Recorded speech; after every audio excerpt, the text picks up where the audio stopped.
Welcome to another episode of the Turkish VC Podcast, where we talk about Turkish VC and startup ecosystem. Today, I have as guest Mine Dedekoca. Mine is venture partner with Treeo VC and the founder of Startist, which organizes events and works with startups in Istanbul and Turkey, and also very involved with the future of work and digital nomads. So we have a lot of interesting topics to talk about today. I'm very excited for today's episode. And so without further ado, welcome, Mine. Hi, I'm so excited to be here. Great. Thanks for joining us today. And, maybe just the easy way to start off is how you got involved with the startup ecosystem, the startup world, and then into VC with Treeo VC. Mm-hmm. I started working with the startup ecosystem back in 2012. It was a sweet coincidence. I had my own startup. It was a digital invitation startup. That's how everything started. And for that startup, I was looking for graphic designers, freelancers. That's how my involvement with the freelancer platforms got started.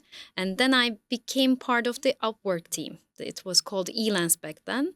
And then they had me hired to be the country representative for Elance, which is Upwork right now.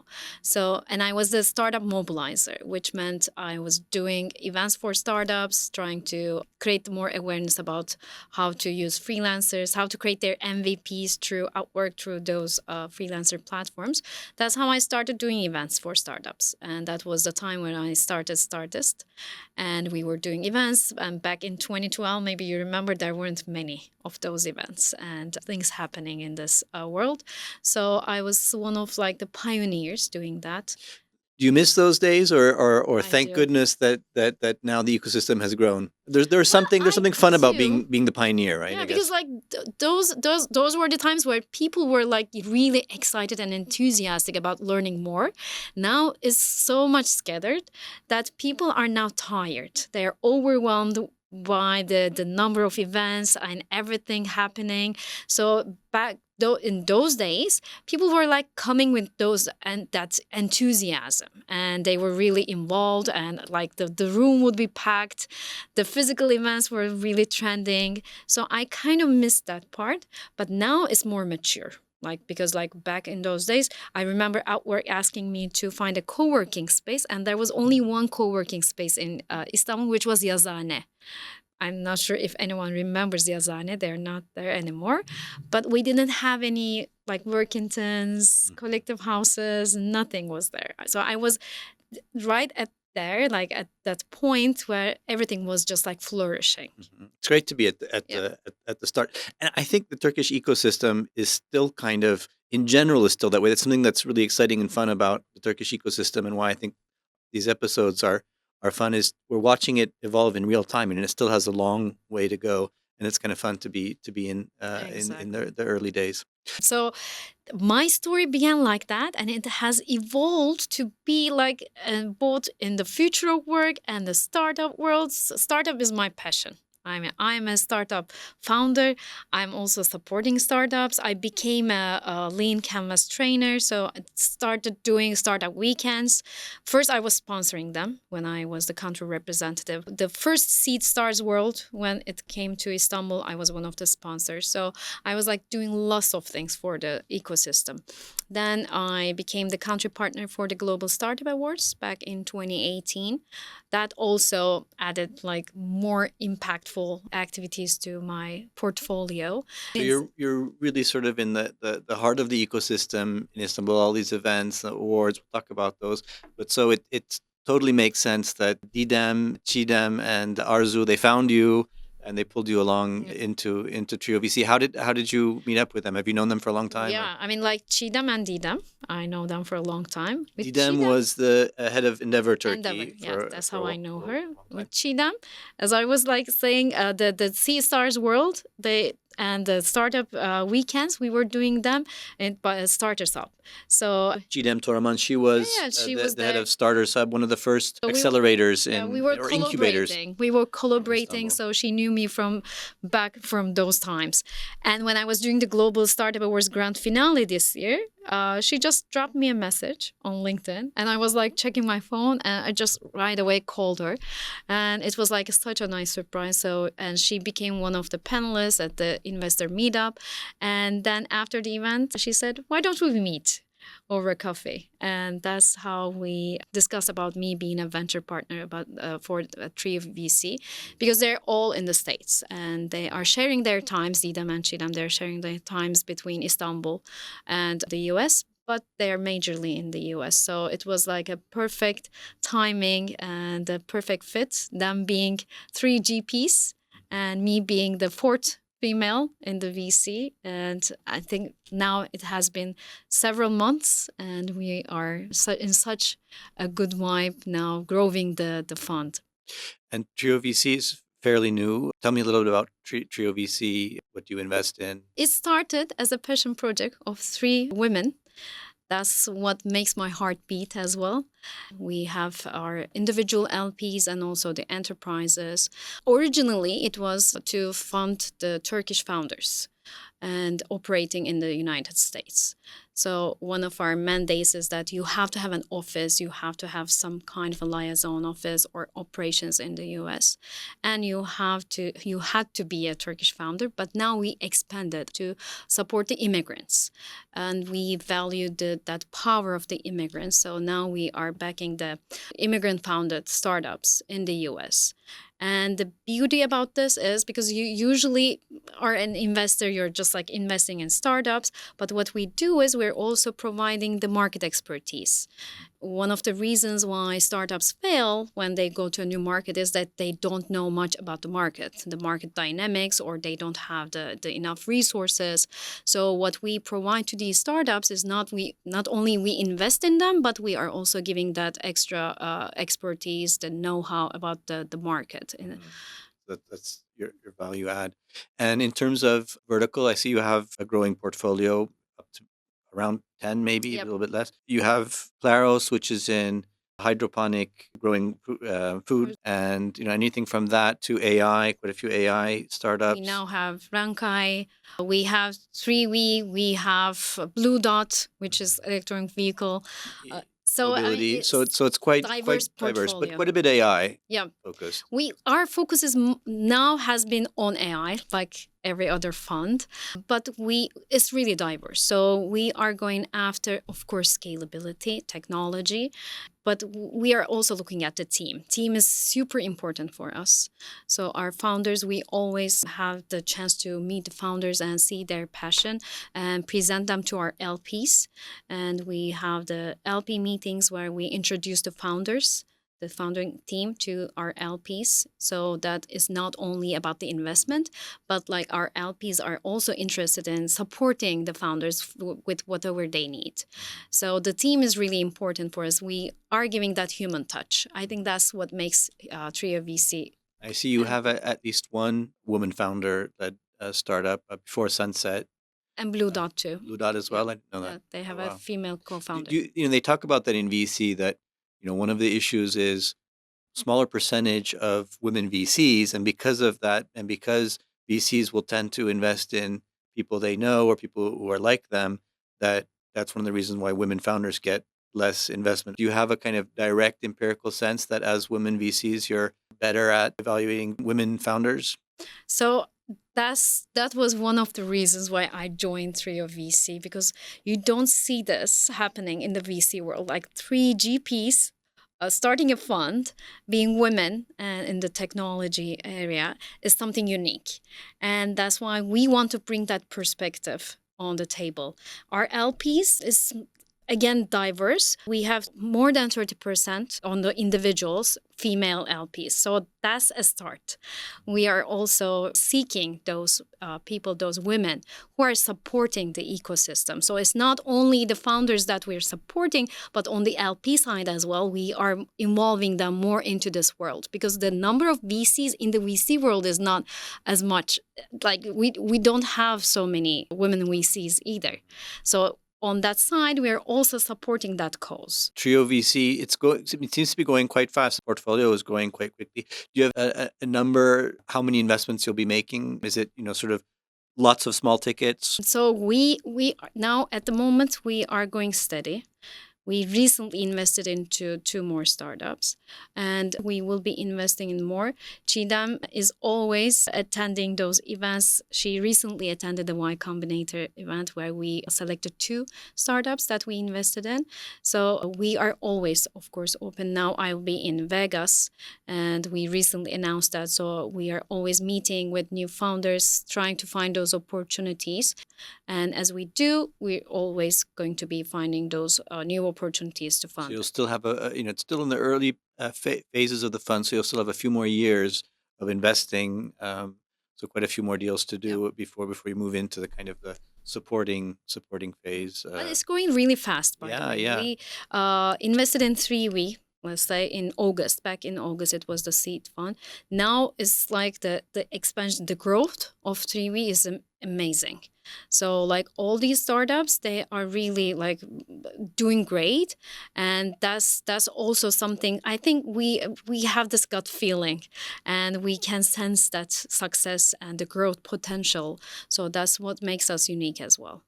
You're not just sourcing out of Turkey. Your focus is actually immigrant-led startups, immigrant founders in the U.S., but Turkey is also part of where you source from. What's your sense of the startup ecosystem in Turkey? We're talking a little bit about how it's really evolved from 2012 to today. Where do you see it's at, and where do you see it going? Well, it is going better, but I must say that the mindset is not there yet.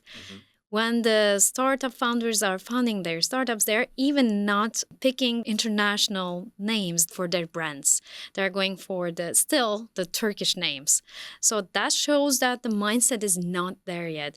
And that's why we have lots of startups. So the number of startups each year in Turkey is like, there's no problem with that. But the problem is with the growth stage. Like how many unicorns we have? I think 10. I mean, like in a Getting there. almost like that.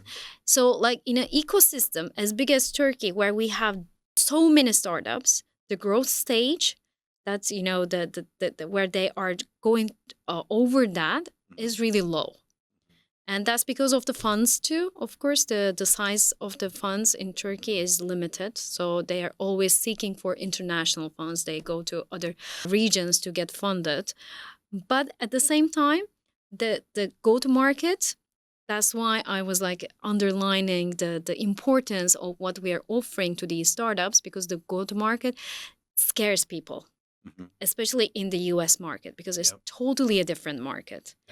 And what I see is when we are asking them to move to the US, they're a bit intimidated by the idea. So that's where we step in. We're just like So let's get easing to that. I just want to touch on the point you said earlier. So, we talked about this earlier with some of the other guests, Ali Karabey, 212, that there's I don't know if you call it a Series A crunch or a Series A gap, that there's a lot of small funds in Turkey, local funds. And so they tend to, because they're relatively small funds, they write small tickets, and so tend to be very early stage investors. And then because there aren't very many funds who are able to fund larger, a Series A type check, which would be typically a point where a company is starting to go global. And he was saying, actually, it's not so much of an issue because that's the point where you're going global. It's not a bad idea to be going to kind of more global VCs. But you make a good point that, okay, yeah, fine, but it does put you at a disadvantage if you're a UK startup and there's a lot of UK funds that are big enough to fund your investment to launch into the US or whatever your next growth Series A type ticket. You're maybe more at an advantage there versus a Turkish startup who also has to prove themselves to a UK fund or a US fund or a French fund. So that's a good point. I mean, definitely it would help the ecosystem to have larger funds in Turkey. Okay, and then you were talking about the go-to-market. I mean, I see that a lot too. We were talking that with another guest, Baran Kılıçer, who was saying the same thing. That step of growing outside of Turkey, it's interesting. You portrayed as it's kind of intimidating as a step. It also requires money. It does. But like money can be solved to some extent. I mean, like there are startups who are getting funded and they go there, and because of the wrong go-to-market strategies, or like because they don't know the customer really well, because the customer needs, the customer motives, they are all different. And because of that, they fail. And so that's really being strategic. So tell me a little bit about that. So to get to that stage, I mean, they have some product market fit, so they must True. know something about the customer, but the customer is different maybe when you go abroad, or what they think they know about the customer isn't right, or what kind of things have you seen there? So let me give you an example. And this was a great example when I was like teaching the lean canvas training in one sessions. We had the people from the US, we had people from Asia, and we have people from Europe. And I was giving the example of WhatsApp. So even now, when you're WhatsApping an American person, it's less likely that you would get a reply right at. They use it less. Not less, they were don't not use it. even using it. Because why would they use it? Because what was the main pain point of WhatsApp? That we were being charged for the SMS, and there was like a character limit, so we had to just like, truncate everything. But like with the US people, it was free from the beginning. So there's no pain point. But without being there, there's no way that you would understand that motive. So you have to know that an American person does not need a WhatsApp because they already have that free service. So that being in there, you know that WhatsApp would not be thriving in that market. So things that may seem really small are really crucial things. And if you don't know them, then you will fail. Another thing we talked about is for Turkish startups, there's a question of where to kind of set their beachhead when they're growing internationally. As you say, the US is intimidating. It's far, it's expensive, there's a time zone difference. There's also a question of where in the US to go. It's big. True. Psychologically, having choice makes it harder to make a decision, right? Having too many and options. There are clusters in the US, like some businesses. What we see sometimes is startups who go to Dubai or Saudi Arabia now is attracting a lot. Central Asia sometimes, Azerbaijan, Kazakhstan. What are your thoughts there? I mean, obviously you've kind of, as Trio VC, you've taken a stance there saying the US is kind of, what you're focusing on. So tell me a little bit about that. Why the US? How do you compare it to these other markets? The GCC market is really like growing, really in an exponential growth. But the reason why our GPs chose to be in the US market is still really big. And it's still promising. So although we had the economic recession and everything, the size of the market is huge. And our GPs are there. And not just for, because it's a large economy, also when you look at for software particularly, I mean, it's the market for software. Exactly. And that's where the technology now is. That's where the heart beats still in the startup world. So it's easier for the adoption of new technologies, of new services. And you have a good pool of people, potential users that you can test your idea. That's something important too. And I think that's why the mindset of the Turkish people is not changing, shifting towards going global. Because now they think that, okay, I have like 80 something million people, which is a good pool of users. So they usually like to keep it safe. They say that I have a good pool of users. Let me just be in in my comfort zone. When you talk about the US, Chidem and Didem and Arzu, they're based out of Florida, right? Do you have a view on where, particularly where in the US, Silicon Valley, or, I mean, as you say, there's different clusters, so it could depend upon your vertical, I guess. So they are focusing on events mainly in the Silicon Valley. So the focus is mainly on the West Coast, I would say, yeah. So especially if you're investing in AI startups, software, that makes sense then. SF Bay Area, that's the place to kind of set up. And Austin is also, Austin, Texas is trending right now. I mean, the one thing that got discussed, especially during the pandemic with Silicon Valley, was the costs are very high. Do we really need to be there? A lot of people, some people left during that time, but then it kind of came back and people came back. How do you see that? It's worth the cost still? I mean, that's the place to be. Well, the startups I think it's all about the ecosystem. Yeah. So that's where the ecosystem is. So Right. you need to be supported. You need to have those connections and networks. So, and you need to be where the network is. And the network is still there. So that's the heart of the startup ecosystem.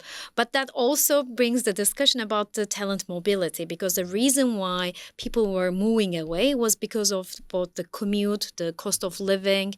And now with the talent mobility, now they have the chance to recruit those talent from all around the world. And so they might keep their offices, their headquarters in that Sure. region, but that doesn't necessarily make them just have that decision to hire everyone from that region. So now there's Right. more flexibility around those, the talent decisions, or like being flexible, having offices around the world. And that's the typical play. We see it in other countries too, but a lot of Turkish startups have followed that play of sales, maybe headquarters in the US, but still fairly substantial R&D facilities, employees, technical talent in Turkey. Most of them are like that. They're keeping their R&D facilities here, their technical teams here, and like because they are also getting subsidized by the technoparks, by the initiatives in Turkey. So they keep doing that and have their offices for only for the go-to-market and networking, being in the ecosystem reasons. And you're involved with sort of this space, a future of work, digital nomads. I mean, how do you see as a place to work and as the talent pool? How do you see Turkey in that? Well, Turkey is the talent is really like there's a big pool of talent, and they're really skilled. So how people see the Turkish talent is the skill, highly skilled. We have a barrier. One of the biggest barriers is language. We are still not there yet, and there has to be that proper education about the language, about English, to go global. That's the only A barrier I see now. good level of English, basically. Exactly. So if they just like overcome that barrier, I see a huge potential with Turkish talent, and they get hired. Now we see lots of Turkish people staying in Turkey and working for other companies around the world, mainly startups or technology companies.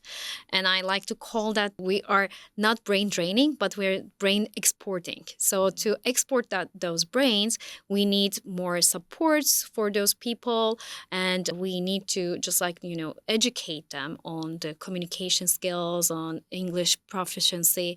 And so there's that potential that I see with the Turkish market when we talk about the talent. And how about in terms of as a destination for digital nomads? Is Turkey kind of on the map? We are trying to make Turkey one of the destinations for digital nomads. As of last year, 2024 April, our Ministry of Culture and Tourism, they released the digital nomad visa. So we are one of those countries providing the digital nomad visa. And the goal was to bring in more digital nomads to make Turkey a destination where people can work from. And now we are organizing the first Digital Nomad Festival in Alanya at the end of April, where we will be bringing global people to enjoy Turkey, to see the potential in here. So when I am doing the presentation, I'm visiting different digital nomad festivals around the world to talk about Turkey and our digital nomad visa. One of the advantages of Turkey is the geographic advantage, because we're literally in the middle of the world. And for a contractor, for a remote worker, the most important thing is accommodating the time zones. So when you are having meetings with either side of the world, being in Turkey is really to your advantage, because like you can accommodate the western side of the world, the eastern side of the world. So on that side is really a big advantage. Besides that, digital nomads love following the nice weather. And in Turkey, if you're especially in the southern region, the weather is mild. The food is amazing. That's one thing that they mentioned when I ask at the events what was the first thing that they loved about Turkey. Food is usually the first, or the hospitality. Hospitality and food, they're the first two on the list. So people love being here. And now the digital nomad visa, if you started a company in a different country and you wanted to kind of move to Turkey, would that cover that? So there's also startup visa. Okay. that got released by the Ministry of Industry and Technology. So that's a separate one. So if you want to have your startup here, so carry your company here, just like expand to Turkey, that's another one. So there are two ways that you can be a digital nomad. You can either be a contractor, an employee in a company where you're already working remotely, and you can just apply because you have to have an income of 3K per month. And so, or Euros. euros. So you have to just like make sure that you are having that steady income, or you have a company or a self-employed.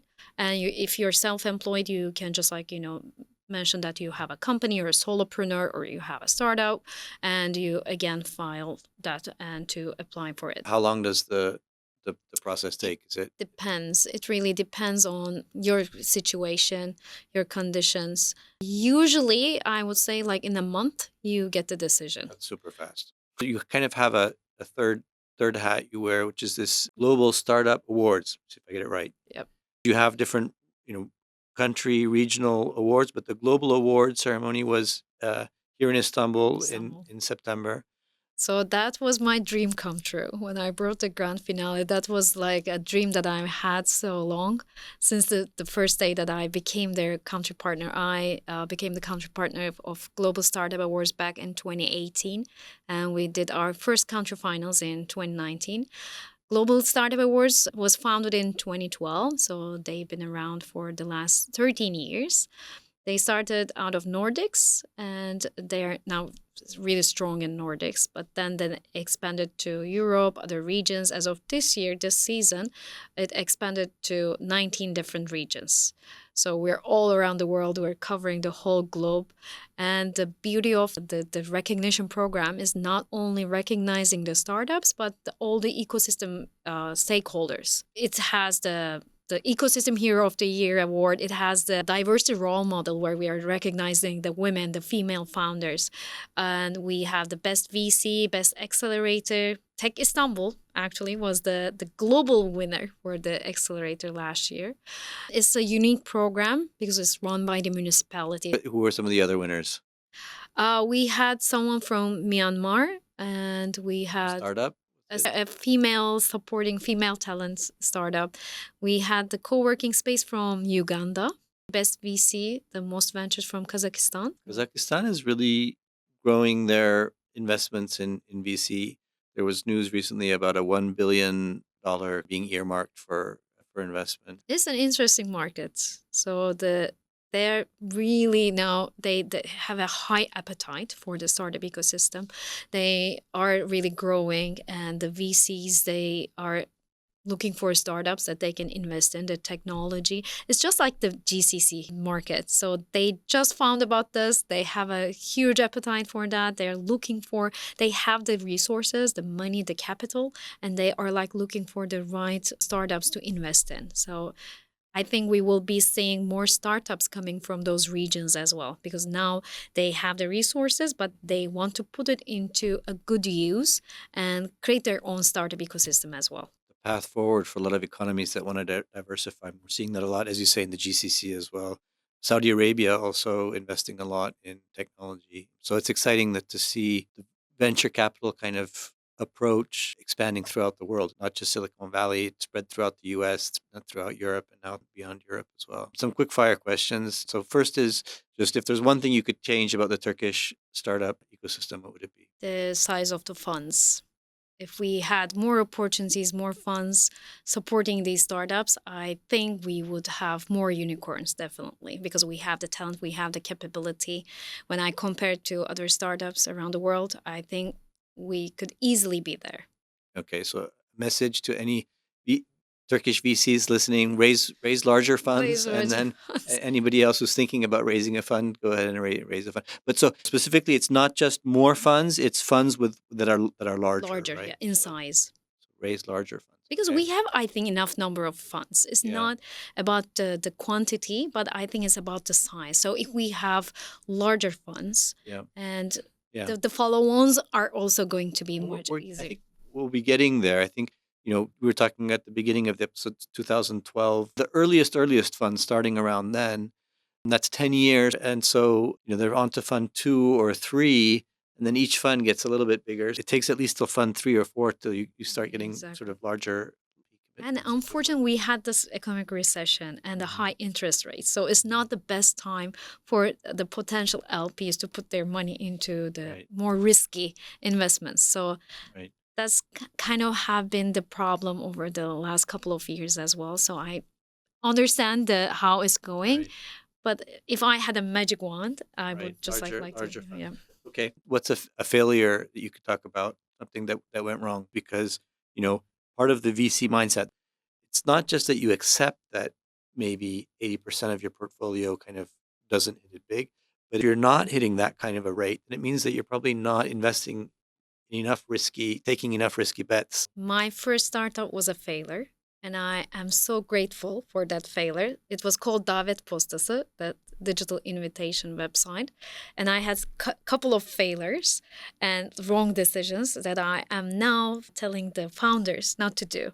One was not having a co-founder, especially a technical co-founder, because I'm a business person. So for any business person, I always recommend having a CTO, a technical co-founder. Don't be alone, because you need that on both the financial side and on the emotional side, because there are going to be days where you will be feeling low. That person is going to be your accountability partner. So that was one of the things. And the second wrong decision was I did not had any idea about the MVP, product market fit, or customer validation, and I did not validate my customers. So I started it as to be a B2C product, where I ask people to send invitations for their birthday parties, for anything that they were doing at home, but then realized that Turkish people don't have each other's emails. The relatives don't have emails. Like, you don't have your grandma's email so that you can send it to her, like for the birthday party. So then I realized, and there was a sweet spot with the corporates, because corporates wanted to have their RSVPs get like on the website. So it would have been really much different of a scenario. So do your customer validation. Go out of the building, as we always say. I mean, don't wait until the very end. Don't be perfectionist. Don't just like wait until you make everything right in your own terms, because what's right for you may not be the right for the customer. Any thoughts in terms of fundraising? We're talking about raising larger funds, investing in Turkey in terms of VC fund fundraising. This is what I've been telling to Cheetam too. I see that the LPs, the profile of the LPs is so homogenic. So everyone's going after the same people. So it's the same group of people that are investing. I think we should be expanding that, because there are potential LPs that we haven't touched yet, and because they don't know that this is an option. Right. We think because we're in this, we think that everyone knows about this. Right. But no. I mean, there are so many people who would be really interested if they knew. So I think we should be finding those for the funds. We should be going after those people, those high potential people who would be interested in supporting the startups, being involved in this, because they don't have the capability, they don't have the know-how about going into and funding a startup. Well, that's what the fund is for, right? Exactly. You can help them get access to those kind of investments. So they're just like the fund is mitigating your risk. And one more thing, so like there's one startup that I invested, they're going really well. And one of my friends, when I was investing in the FNF stage, I also asked him, would you be interested? Because he's a businessman, he has his own business. He said, well, he was a kind of skeptic. And like I said, okay, I'll just like leave it to you if you ever decide to come. And in the second round, in the seed round, I was investing again. I asked him again. And he was just like, he started ghosting me. And now that startup is really being successful. And now he's asking me, do you have any other startups that I can invest in? So these success stories, we should be creating and featuring these success stories from the LPs too. So if the LPs become your ambassadors, if they talk more about it, because they are like the other people, like regular people usually. So we should not be going after only the people in the technology sector, or like the enthusiasts, or like the early adapters, I would say. We should be going after other people who would be like inclined to invest in this, who would take that risk, but don't know about this It's a opportunity. really good point about creating the success stories and the sort of aspirational. And we talk about that a lot. I guess sometimes it's called the spillover effect, Mm. and we've seen it in Turkey with some of the big gaming exits. Success stories have a spillover effect, but it's a really good point you make that it could be the same for VC funds as well. Thank you very much for your time. I hope you had as much fun as I had, and I hope you had as much fun listening into the episode. And stay tuned for more episodes. Thank you for listening to this episode of the Turkish VC Podcast. My name is Yunus Çelebilir. If you enjoyed this episode, please like and subscribe and tell your friends. You can listen to more episodes wherever you find podcasts, on Spotify or YouTube, etc. If you have any suggestions for people you'd like me to interview, or if you're looking to connect with the Turkish VC ecosystem, feel free to reach out. You can find me on LinkedIn. Stay tuned for further episodes.